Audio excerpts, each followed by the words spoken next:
Leaving well means walking into your next chapter without resentment, without leaving behind parts of yourself, without feeling like if things haven't ended as neatly as you would have liked, that is the conclusion of that story.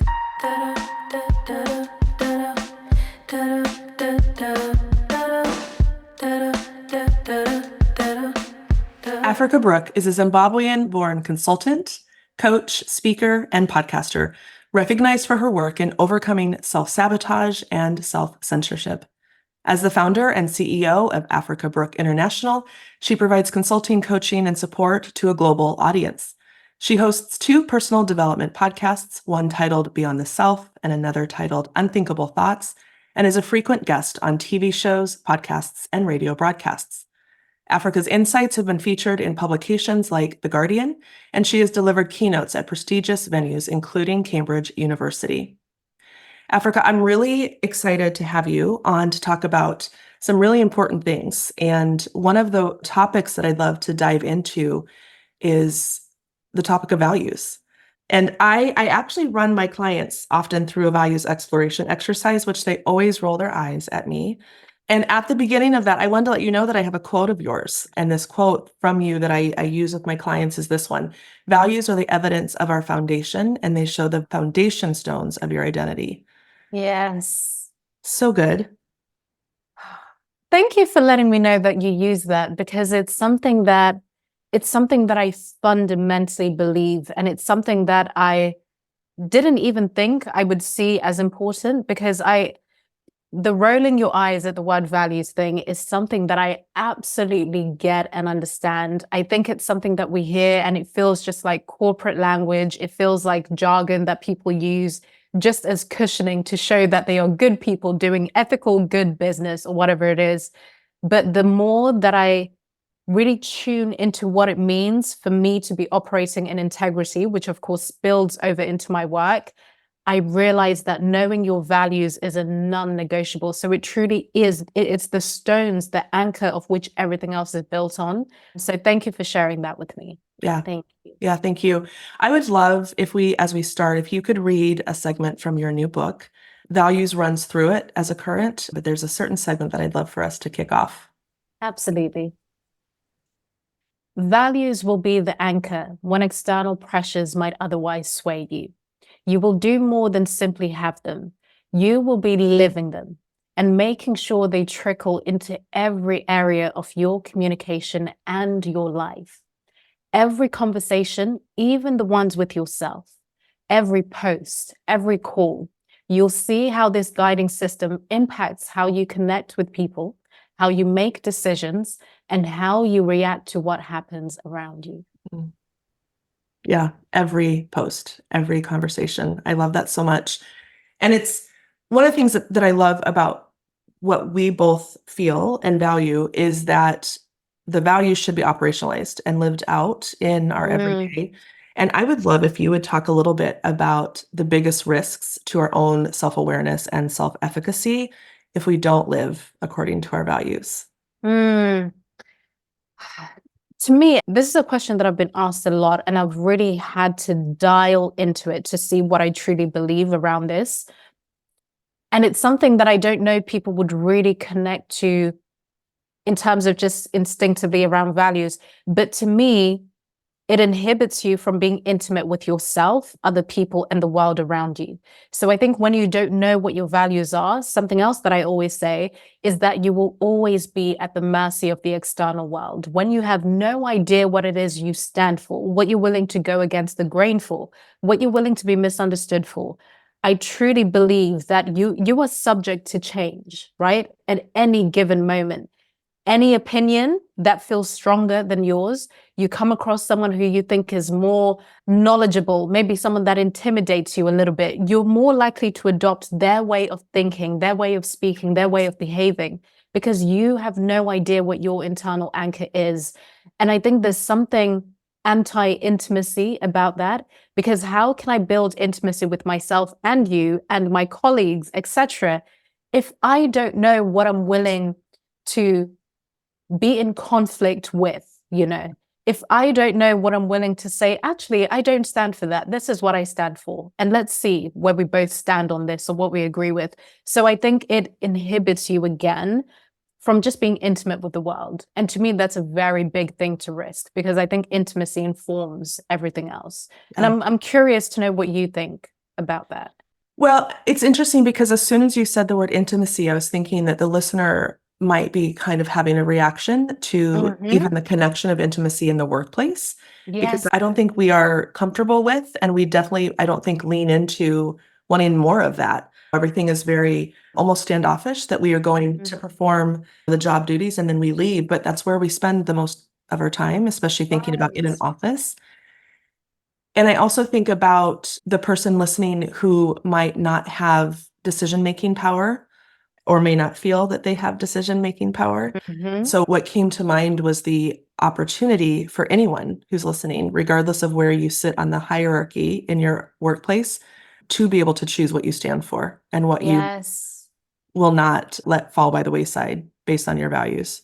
Yeah. And I'm always curious, actually, because I do work with a lot of teams, C-suite executives, and different individuals within corporations and even brands, whatever it might be. And I always wonder, when you speak to individuals, or even you when you work with them, what are some of the things that they think they value, but actually when you look deeper into it, they don't Yeah. necessarily value? Yeah. Well, what comes instantly to mind is how a lot of organizations will have their values on the wall. You know, it might Yes, be yes. efficiency, honesty, and Transparency, transparency. inclusion. Oh, yes, yes. And I think that a lot of times when I talk with individuals, they point to the wall and they say, well, those are how we operate. But when I ask how they are actually living those out with the people that they serve, that's Mm. when the friction comes in. They kind of hem and haw because values aren't actually trickling down to the communities or the mission, actually. And so I think that when I work with individuals with their values, we often talk about the small ways that they can show them in public or show them at work. And they're huge light bulb moments. When I think about like kindness, for example, if kindness is Yeah. someone's value, one of the ways I do kindness as a value that's operationalized is 20-minute meetings with an agenda always. And people will say, well, that's kind of just common sense. That's not necessarily kindness. But I think when we Mm. verbalize and say, the reason I'm doing this 20-minute meeting request is so that I can be kind to myself in my day. And so I can be kind to you. So you have time for a bio break or something between your next meeting.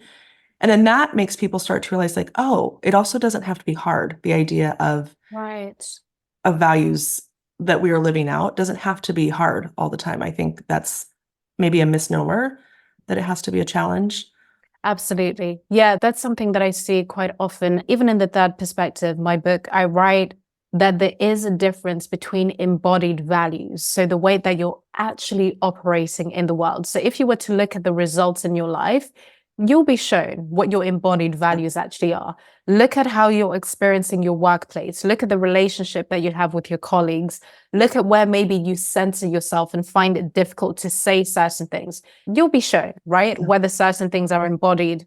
And then we have what I think of as our desired values, who we wish we were, how we wish we operated in the workplace, how courageous we wish we could be in meetings, right? So that's where those values on the wall, transparency and honesty and integrity and inclusion, right?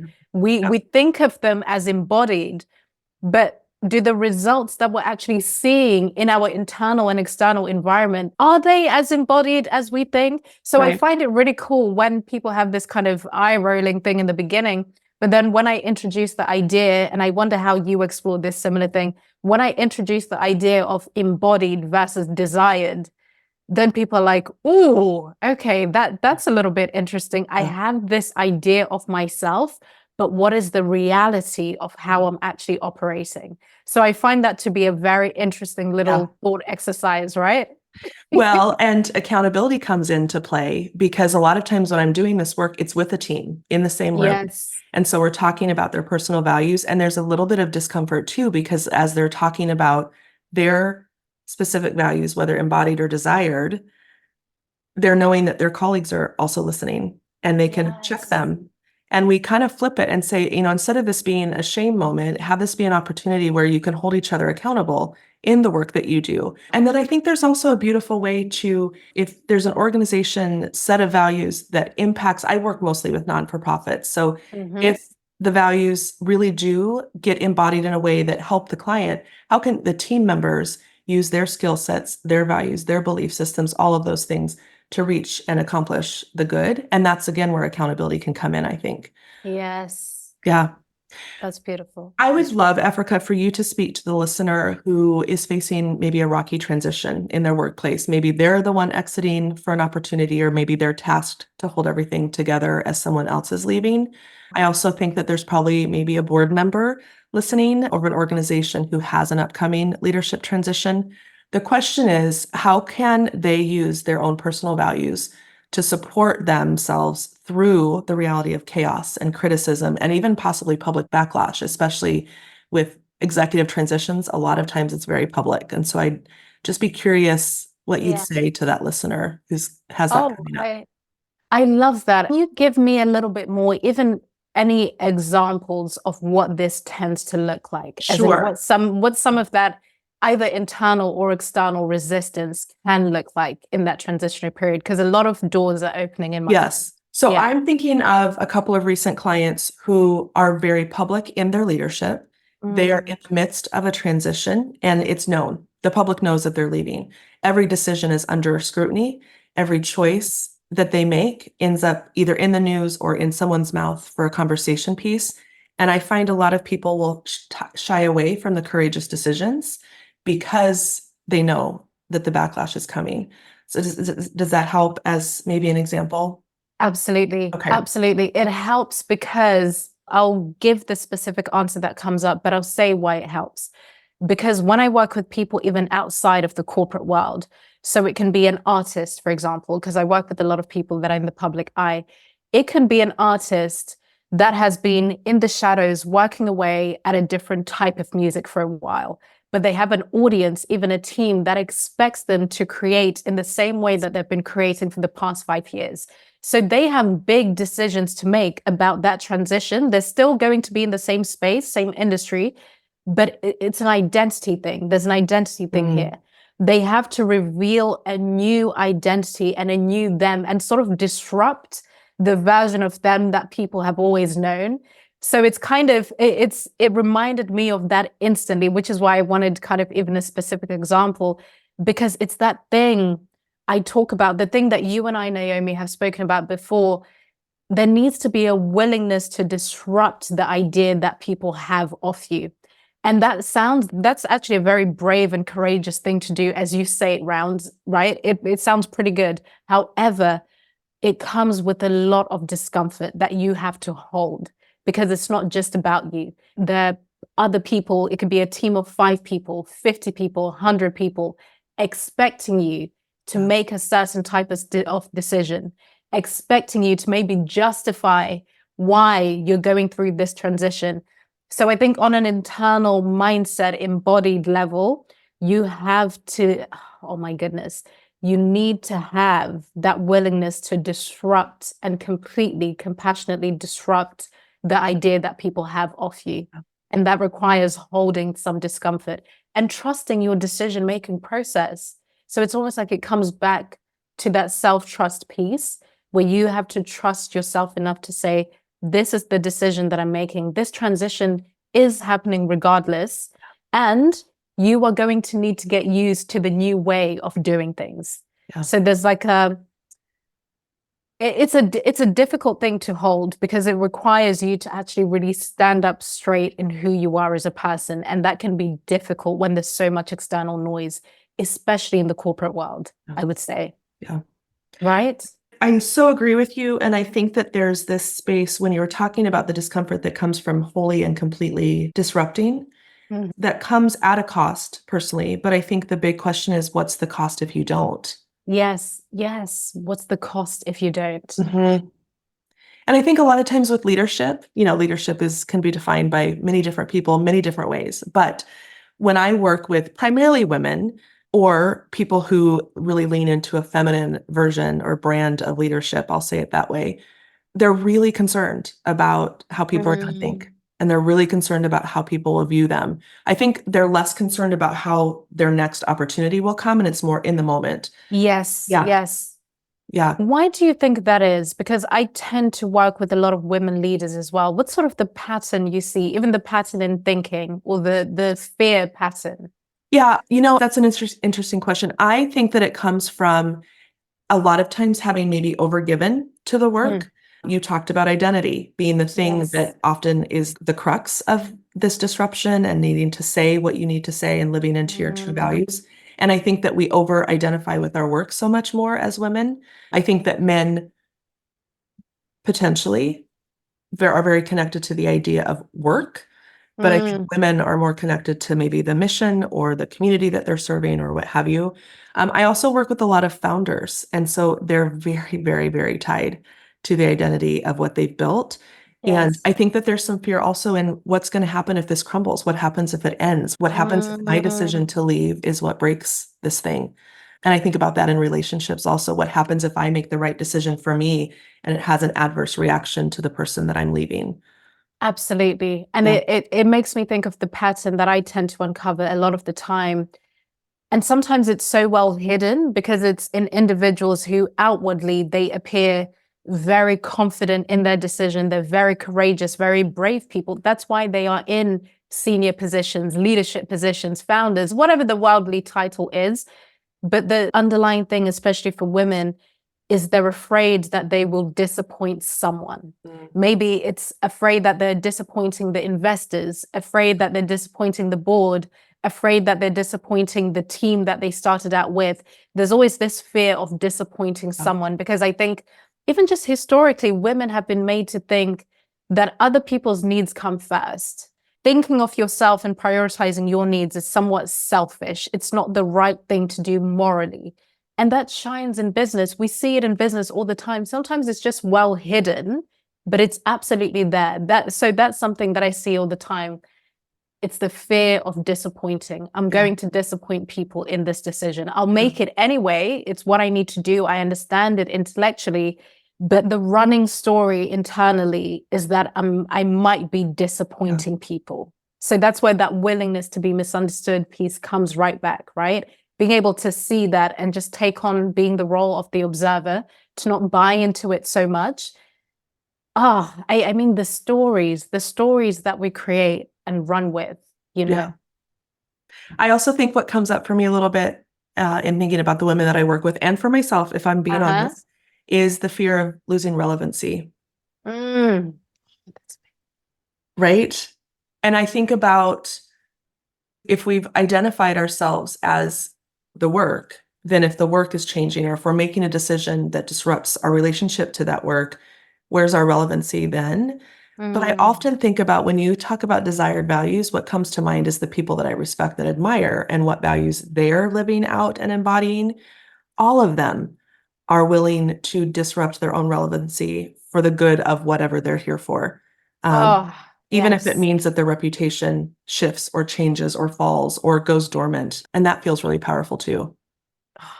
I love that because that speaks to my top value. And I have a feeling that it might be one of yours too. It's integrity, right? Am I willing to be whole regardless of the environment that I'm in, regardless of whatever's presented to me? Yeah. Am I willing to make the decision that is in true alignment with what it is that I stand for? Yeah.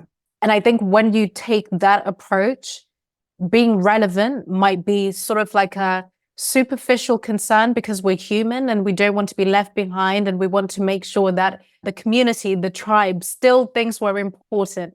Sure, but I think it gets to stay as just as this superficial thing that I just noticed, but you kind of swat it away like a fly, or you can choose to sort of embody it. Yeah. Yeah, so I think it then becomes a conversation of, oh, where am I being a little bit out of integrity with myself? Because if being relevant is a very big all-consuming concern for you, doesn't make you a bad person, doesn't make you morally wrong. It's actually very normal. However, it can mean that you're not really fully stepping into embodying the value of integrity in the way that you would want to. So it's probably more so in the desired category. So you need to start working at bringing it over into the embodied, right? I love that. And that also makes Mm, me think of a second question for you. How yeah. do you feel about legacy when it comes to our work? Because I'm hearing you say that about relevance, Hmm. being relevant. And it makes me think about especially founders, women who have birthed something into this world and wanting it to be part of their legacy. And sometimes I think legacy can be harmful. So I'm curious what you think. Oh, I love this because I was just having a conversation about legacy with someone.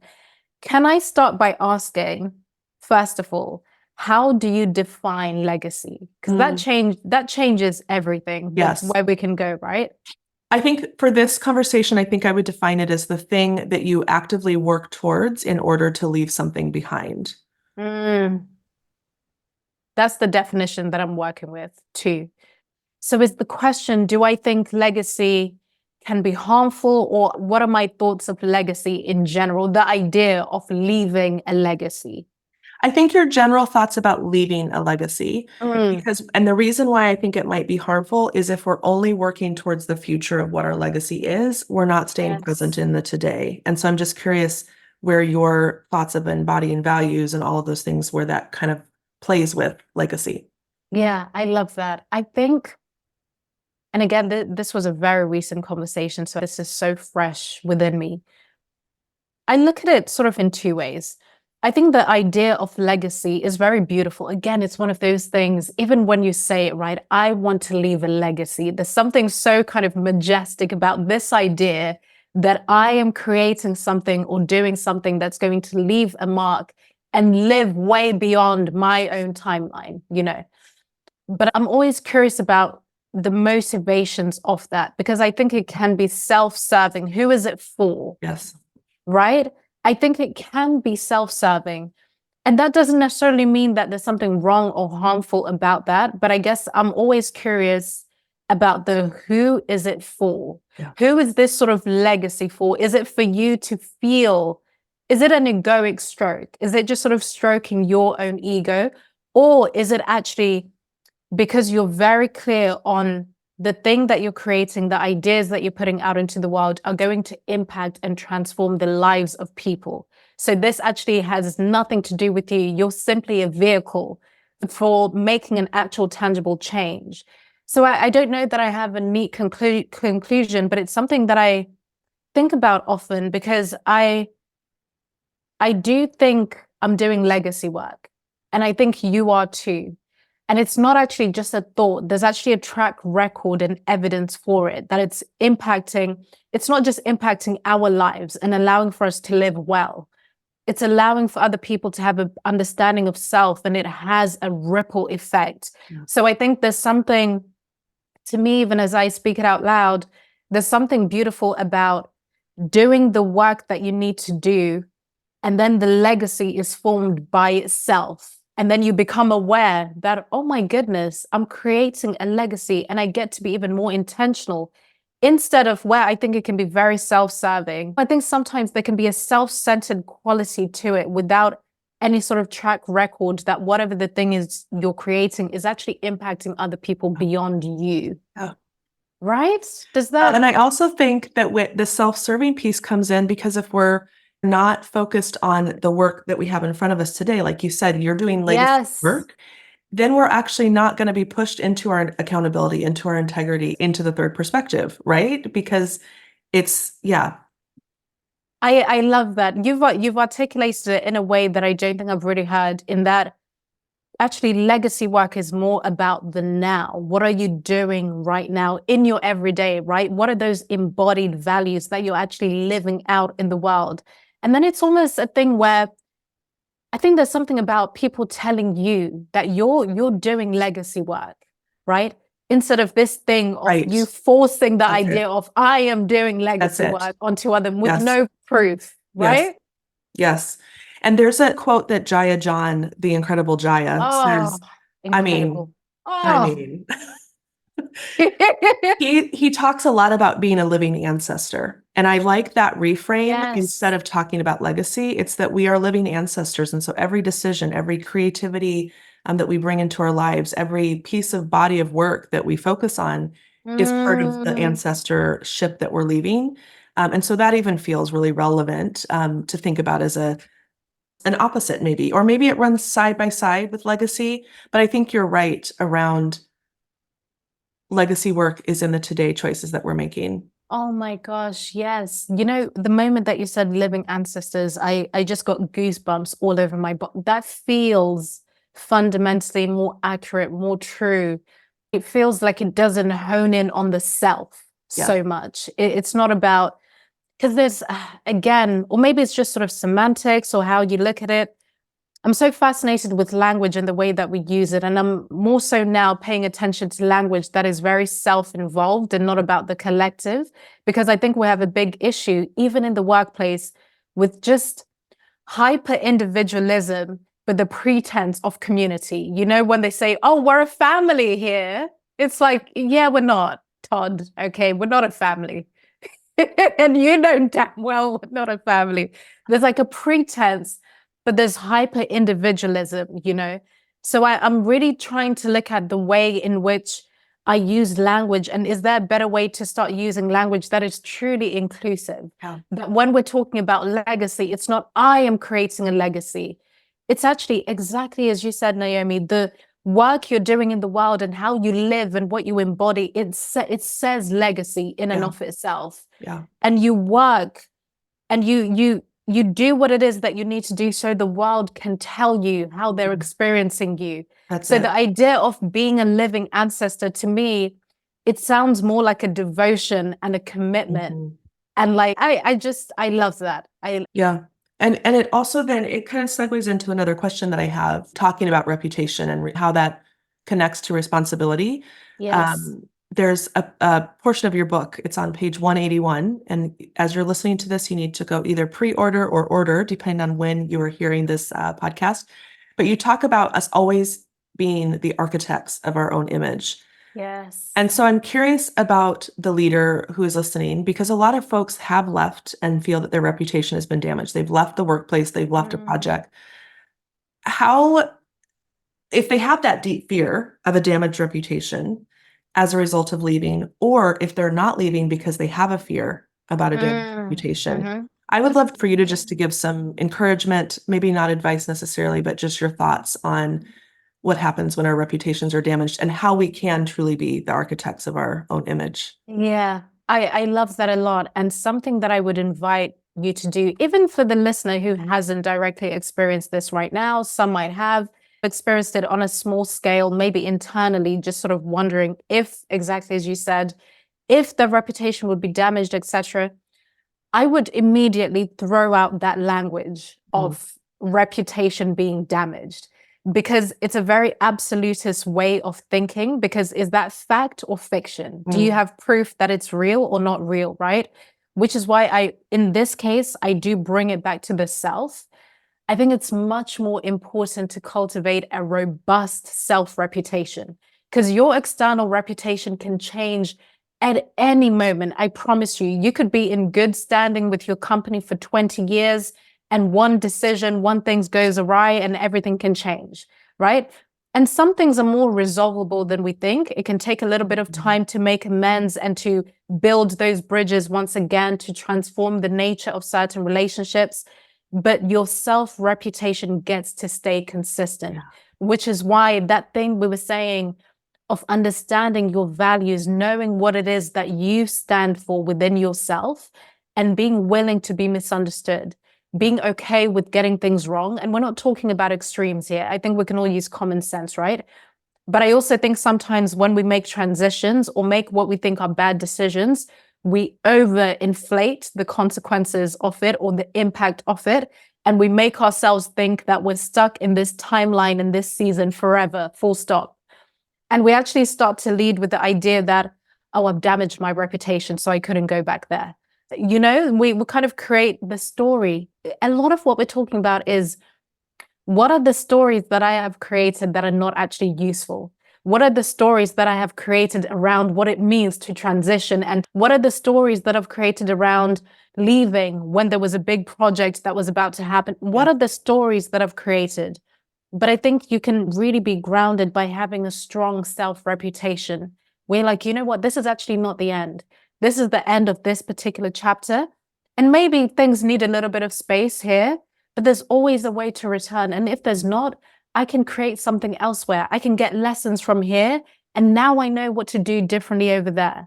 And when you have a strong self-reputation, what I think about me is what matters most. Yeah. That allows you to move in a very fluid way, especially in moments where those mind gremlins are trying to convince you that your reputation is damaged, full stop, Yeah. which I don't think is true for most people. It just isn't. It isn't. I love that you said that, because I think that it makes the argument, and I think it's a true argument, that the mind gremlins of ourselves are stronger as a negative than any other person, any other human. I also use a lot of the concept of riverbanks in my work, and riverbanks being the pillars and the foundations or the values.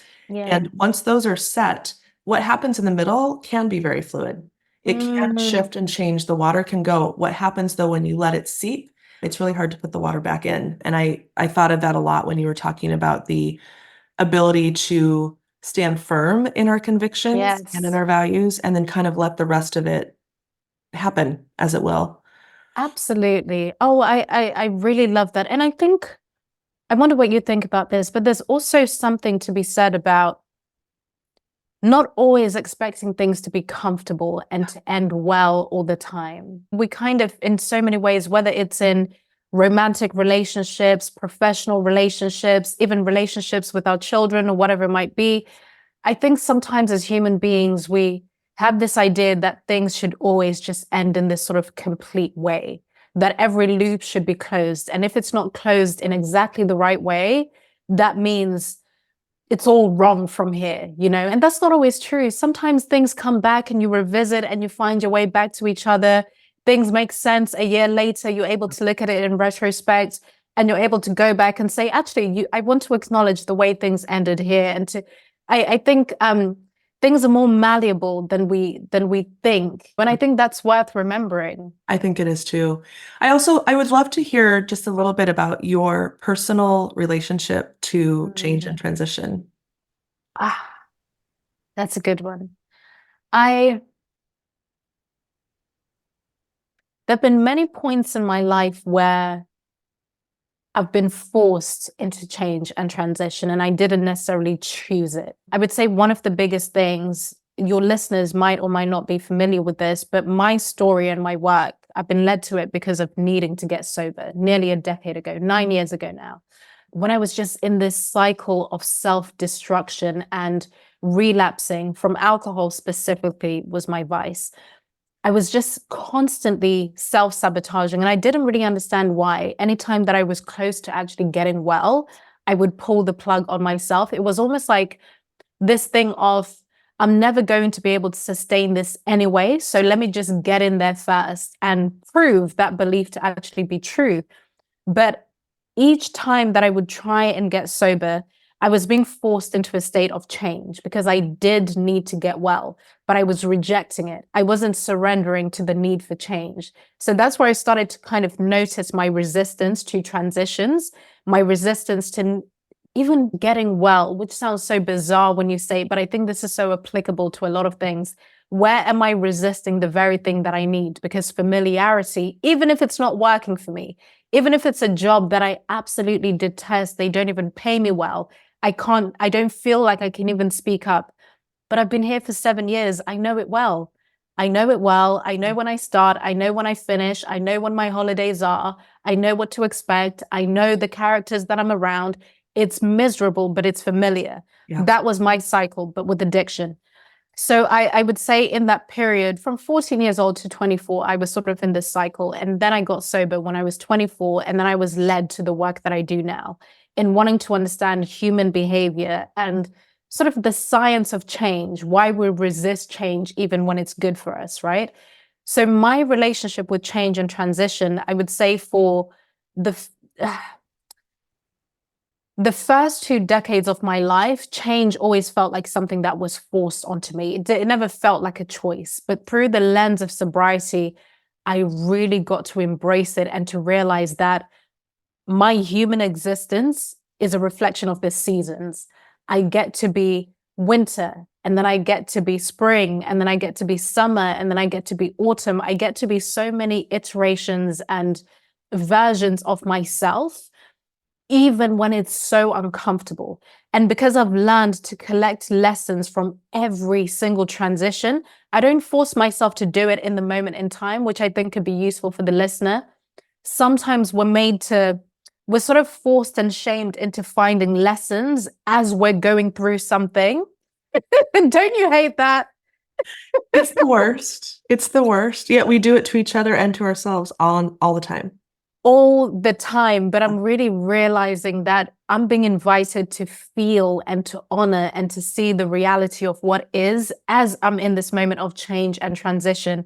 And I truly believe that that decade of feeling that I didn't have any choice really sort of trained me to understand that. So I was able to do that even in the workplace when I realized that actually I worked in advertising for a while, for maybe 4 years. And in the beginning, because I didn't go to university and I felt very underqualified, I was with people that had been trained, but quickly I picked up everything that I needed to do. And I started to feel like I wasn't getting to use the best of me. But at the same time, this environment was also getting the best of me, but I wasn't being stretched and challenged in the way that I needed to.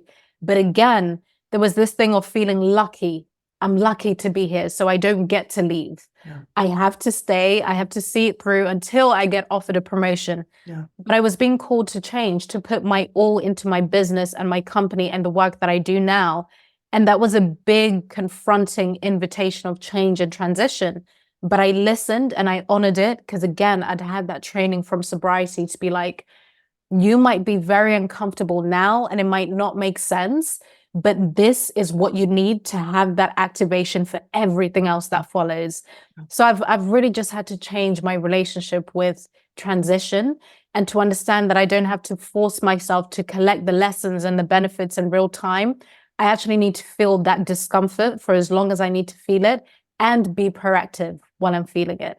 So yeah, now it feels like a choice. It feels like a choice, even when it's sort of thrust upon me in a way that surprises me and maybe even shakes my nervous system.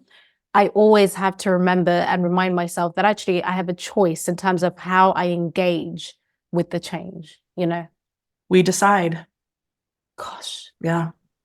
Yeah. That's powerful. Yeah. Can I ask what your relationship with change and transition is? Yeah.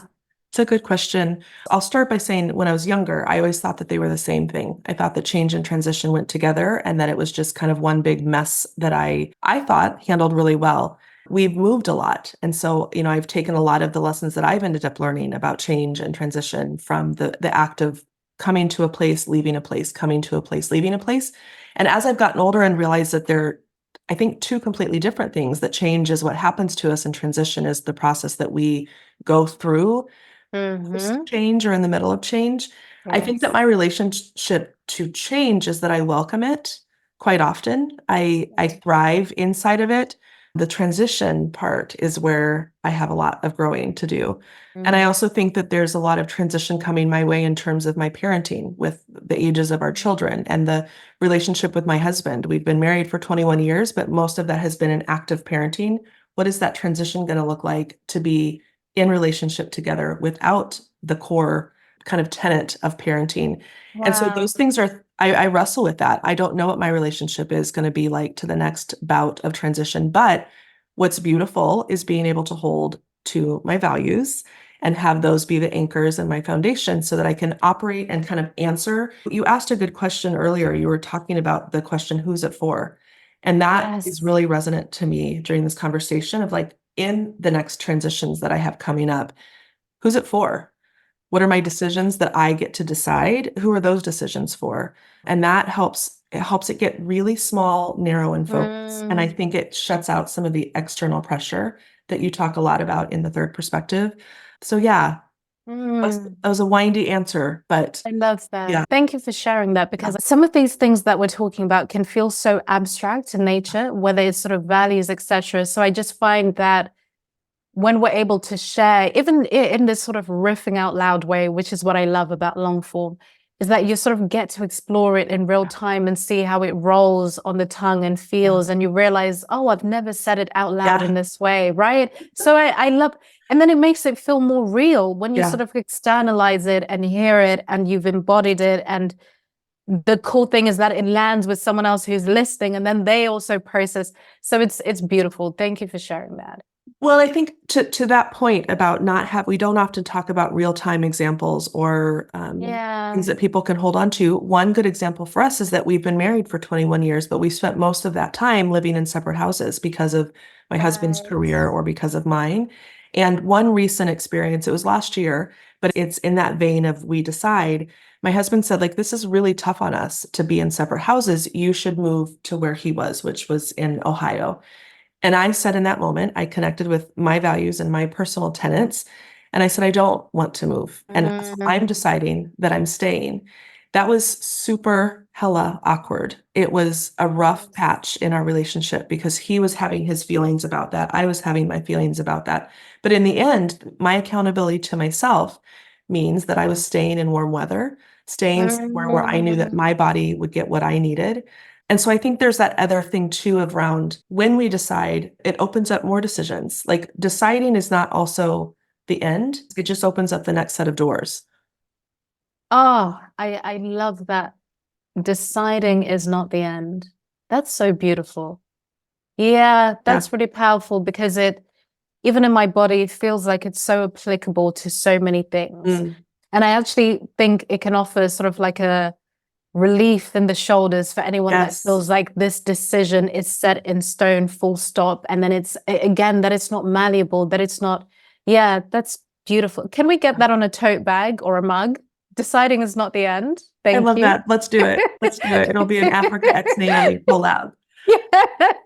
I have one more question. I have two more questions, actually. Yes. One that I always end my podcast with. But before we end, I would love for you to talk a little bit about the maze of public perception. This was fascinating to me. You talked about personal symbols.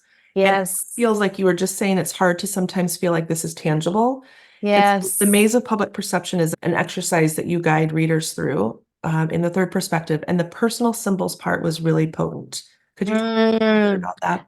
Absolutely. How did you experience it? Before I tell you sort of the thinking behind it, how did you experience it? I experienced it in that I'm a planner and I'm an organizer. And so a lot of times when I make a decision, when we were getting ready to move to a new place, I am the most organized mover you'll ever.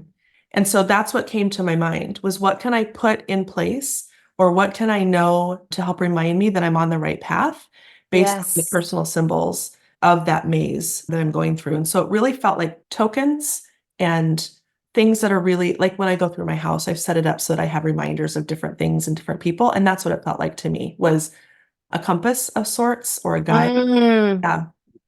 You just nailed it. That's exactly it. And I want to make sure to anyone listening to this, and if you've resonated with the conversation, do get your hands on the third perspective because there's so many of these very engaging exercises, and I want you to create your own roadmap. And with that specific one, I take myself through it quite often.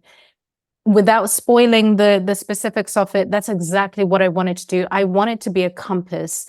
I want you to actually start thinking about what the things are that you would bring and put onto yourself to make you the strongest you, to make you the you that is most in integrity, to make you the you that is so supported and not supported by anyone else or anything outside of you, but supported by you. It's the thing you're saying around choice, when we realize that, oh my goodness, I get to choose the things within me that anchor me, you know, that's exactly what I wanted it to be. So I love that you use the language of compass because, again, we are so, and I get it because it's a very human thing. We externalize so much. We kind of craft ourselves and create these versions that are comfortable for other people's perception so that we're easier for other people to process. But we never really think, wait, am I choosing? Did I choose this? I can take this off. I don't need this. We don't. I think it's so cool that we get to do that. So that we are easier for others to process. Absolutely. When you say that, it's like, how crazy is that we do that? We do this all the time.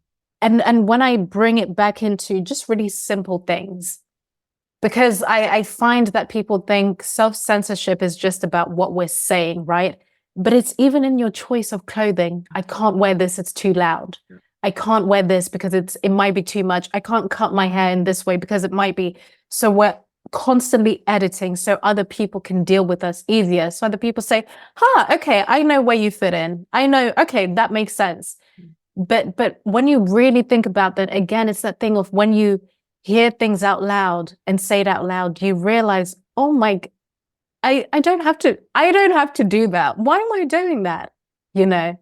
So yeah, that perception piece ties in perfectly with the reputation piece, your self-reputation, and that is directly tied with your values. What values do you already embody? Are they working for you or against you? Fine. If it's against you, no judgment. Let's change them. Which ones are more desired?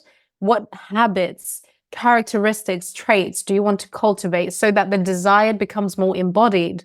So it's all a part of it, but it's about creating a perception that is actually not just sort of like an illusion, like a mirage, right? And you want it to actually be true and accurate to who you are, especially in the workplace, where exactly as you said, you're spending most of your time there, you know? So why not be the version of you that excites you, the version of you that is bold and courageous, but also compassionate, empathetic, open-minded?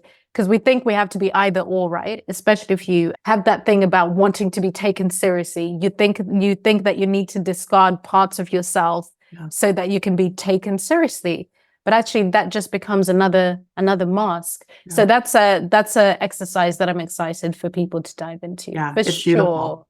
It's beautiful. And that takes us back to that opening quote when we were talking about values and being really the evidence of your foundation, the evidence of your identity. I love that. Okay, my last question for you, although I have many more that I would love to ask. What does leaving well mean to you? Leaving well means walking into your next chapter without resentment, without leaving behind parts of yourself, without feeling like if things haven't ended as neatly as you would have liked, that is the conclusion of that story, full stop. But I think the resentment piece is probably the biggest one for me. Leaving feeling full, even if you feel a little bit scared, leaving feeling hopeful and inspired, leaving knowing that you have options available to you. I think that's what I would say. That is incredibly powerful. Yeah, thank you.